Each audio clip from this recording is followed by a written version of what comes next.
বাংলাদেশে যে শিক্ষা প্রতিষ্ঠানগুলো সবচেয়ে ভালো করে, এই তো আপনাদের এখানে ক্যাডেট কলেজ আছে না, রেজাল্ট ওদের চেয়ে ভালো কেউ করে?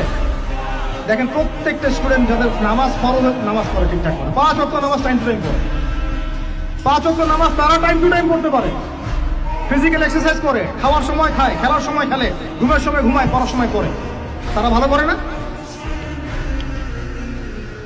ভাই মুসলিম পরিবারে জন্ম নিয়েও নামাজ পড়ি না।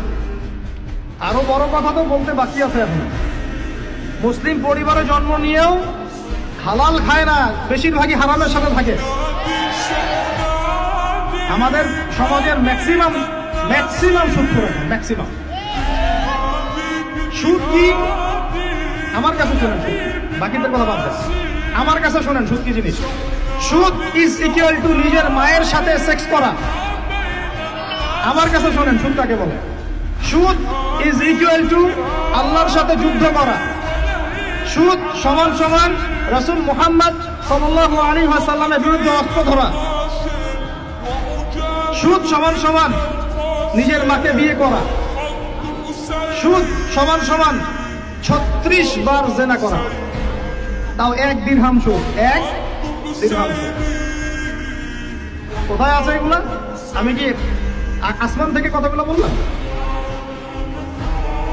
সহিহ বুখারীর হাদিসে নবী সাল্লাল্লাহু আলাইহি ওয়াসাল্লাম বলেছেন সুদের পাপের 70টা শাখা আছে। কয়টা ভাই? আরেকটা হাদিস পেয়েছিলাম সেখানে আছে 73টা শাখা। কয়টা? যার সবচেয়ে নিচের শাখাটার নাম হলো নিজের মাকে বিয়ে করা। আমরা প্রত্যেকেই মায়ের সাথে জেনা করি যারা সুদ খাই।